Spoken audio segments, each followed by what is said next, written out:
नमस्कार, मैं हूं प्रदीप। आप थिंक 360 देख रहे हैं। राजस्थान के 25 लोकसभा सीटों पर हम लगातार बात कर रहे हैं। चित्तौड़गढ़ पे बात कर चुके, पाली पे बात कर चुके। लगातार हमारी जो नज़र बनी हुई है खास करके जालोर सिरोही लोकसभा सीट पे, वहाँ पे प्रत्याशी जो है वो बढ़ते जा रहे हैं ज़बरदस्त, और बीजेपी का टिकट सबको चाहिए। आज जयपुर में भाजपा के नेता, भाजपा में सक्रिय रहे लंबे समय से, हैदराबाद में व्यवसायी रह चुके राम सिंह चारणिम पहुंचे और उन्होंने बड़े पदाधिकारियों से मुलाकात की है। वह संगठन के और भाजपा के लोगों से मिले हैं, संगठन जो बीजेपी का है उसके पदाधिकारियों से मिले हैं और अपना बायोडाटा देते हुए कहा है कि जालोर सिरोही में वो एक प्रभावी कैंडिडेट हैं। राम सिंह चारणिम सांचौर के चारणिम गांव के रहने वाले हैं और भाजपा में अब स्थानीय जालोर सिरोही लोकसभा से टिकट मांग रहे हैं। इसके अलावा सिरोही में 2 इम्पॉर्टेंट प्रेस कॉन्फ्रेंसेस हुई हैं। तो अगर नज़र डालें तो पूरे राजस्थान में सबसे ज़्यादा अगर कहीं सक्रिय हैं चुनावों को लेके माहौल बीजेपी के पक्ष में, वो जालोर सिरोही सीट नज़र आती हैं। क्यों? क्योंकि एक तो वहाँ के सांसद जो है वो चुनाव हार गए हैं बड़ी बुरी तरीके से। सांसद की गैर मौजूदगी दिल्ली वाली सांसदों की बैठक में, उस फोटो में जो मुख्यमंत्री ने पोस्ट की, और अब लग रहा है कि जालोर सिरोही सीट जो है वहाँ भाजपा अपना प्रत्याशी बदलेगी। इनपुट्स तो यह भी है कि बीजेपी बड़े पैमाने पे टिकट बदलेगी। हालांकि यहाँ राजस्थान में जो भाजपा के लोग हैं या पार्टी या सरकार में जो है, उनसे अगर बात करें तो किसे टिकट मिलेगा और किसका कटेगा फिलहाल कुछ भी तय नहीं है। सीधे तौर पे अगर अपन बात करें जालोर सिरोही की, तो वहाँ बहुत सारे कैंडिडेट्स जिनके ऊपर हम लगातार जिक्र कर रहे हैं। ऐसे में सिरोही में 2 महत्वपूर्ण प्रेस कॉन्फ्रेंस हुई, जिसमें एक में राज के पुरोहित का नाम आया है। राज के पुरोहित जो मुंबई का कालवा देवी विधानसभा क्षेत्र, वहाँ लंबे समय तक विधायक रहे हैं, मंत्री भी रह चुके हैं और प्रवासी प्रकोष्ठ के वो बड़े पदाधिकारी हैं भाजपा के। और पिछले साल यानी कि 2023 के मई माह में जब प्रधानमंत्री नरेंद्र मोदी आबू रोड आए थे, तब उनसे बात हुई थी, तो उन्होंने कहा कि ये वक्त बताएगा। उसके बाद राज के पुरोहित चर्चा में रहे अपने स्पीच के चलते। आहोर में मुख्यमंत्री, तत्कालीन मुख्यमंत्री अशोक गहलोत पर जो जिस तरह से भाषा का इस्तेमाल किया, उसके चलते उनके खिलाफ एक नाराज़गी उपजी, खास करके माली समाज में और अशोक गहलोत के समर्थकों में। और माली समाज जो वहाँ बीजेपी का वोट बैंक रहा है, उन्होंने राज के पुरोहित के खिलाफ प्रदर्शन किया, उनकी भाषा, उनके शब्दों को लेके। तो आज की प्रेस कॉन्फ्रेंस में राज के पुरोहित ने एक बार फिर से अपने शब्दों को वापस लेते हुए उस पर अफसोस भी जताया और अपनी दावेदारी पेश की है। उन्होंने मीडिया से बात करते हुए वही सिरोही का विकास और तमाम चीज़ें। इसके अलावा एक इम्पॉर्टेंट नाम जो आया है वो है भारतीय सेना के लेफ्टिनेंट जनरल रहे राजपुरोहित जो है, उनका नाम आया है कि नरपत सिंह राजपुरोहित टिकट मांग रहे हैं।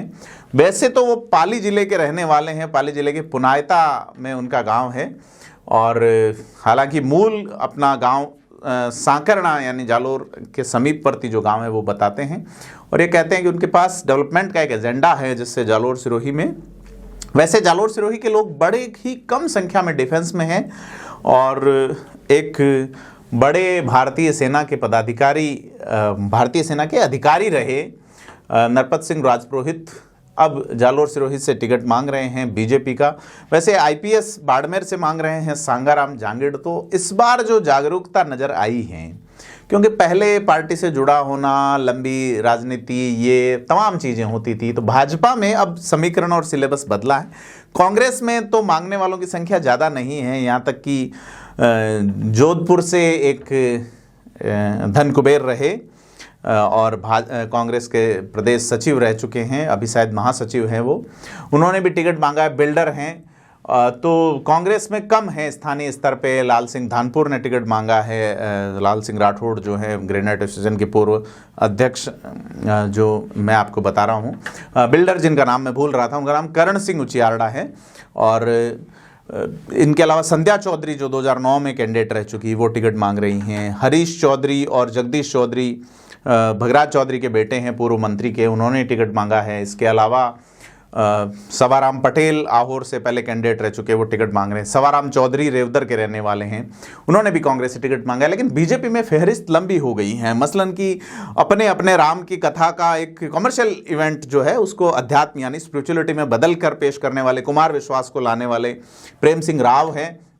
प्रेम सिंह राव जो है वो व्यवसायी हैं, बड़े पैसे वाले हैं, लोग जैसा बताते हैं। तो वो भीनमाल में सिरोही में इवेंट कर चुके हैं, भीनमाल में उनका इवेंट चल रहा है, उनको लेके भी चर्चा है। गजेंद्र सिंह शेखावत के साथ देखे गए हैं।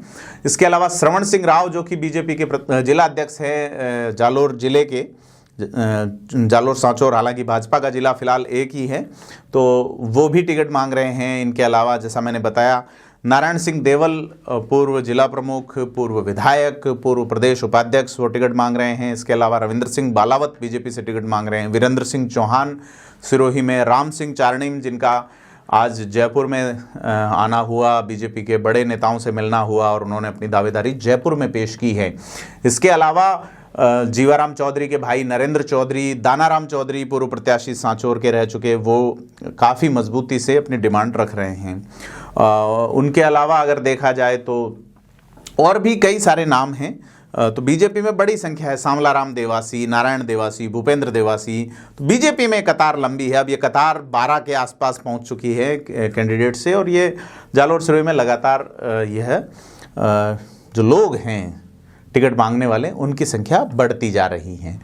तो ठीक है कि एक पिछड़ा इलाका जहां कभी डिमांड नहीं होती थी, ऊपर से तय कर दिया जाता था। मसलन कि 2004 में बीजेपी को आंध्र प्रदेश से कैंडिडेट लाना पड़ा, यानी कि सुशीला बंगारू जब यहाँ चुनाव लड़ी 2004 में, उससे पहले लक्ष्मण बंगारू भी लड़ चुके। तो यहाँ कैलाश मेघवाल 89 में बाहर से आए, बूटा सिंह बाहर से आके ही सांसद बने। एक पारसाराम मेघवाल जो जालोर के रहने वाले, साल भर के लिए 1996 में सांसद बने थे और साल डेढ़ साल के लिए रहे, वो स्थानीय थे। पारसाराम मेघवाल का निधन हो चुका है, लेकिन जब ये सीट अनुसूचित जाति के लिए रिजर्व थी तब पारसाराम मेघवाल सांसद बने थे। इसके अलावा स्थानीय बहुत कम रहे हैं बीते लंबे समय में।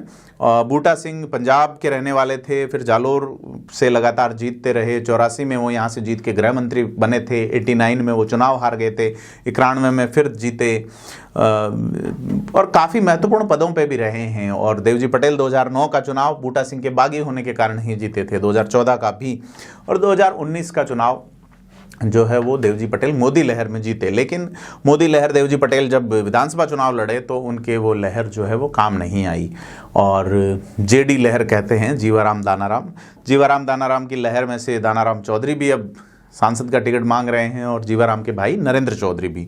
तो यह काफ़ी लंबी फहरिस्त है और लगातार जालोर सिरोही में अपडेट देखने को मिल रहा है कि टिकट जो है वो किसे दिया जाए, कौन होगा जालोर सिरोही का सांसद प्रत्याशी। आप कमेंट बॉक्स में ज़रूर बताएं और लाइक शेयर सब्सक्राइब करें थिंक 360 को।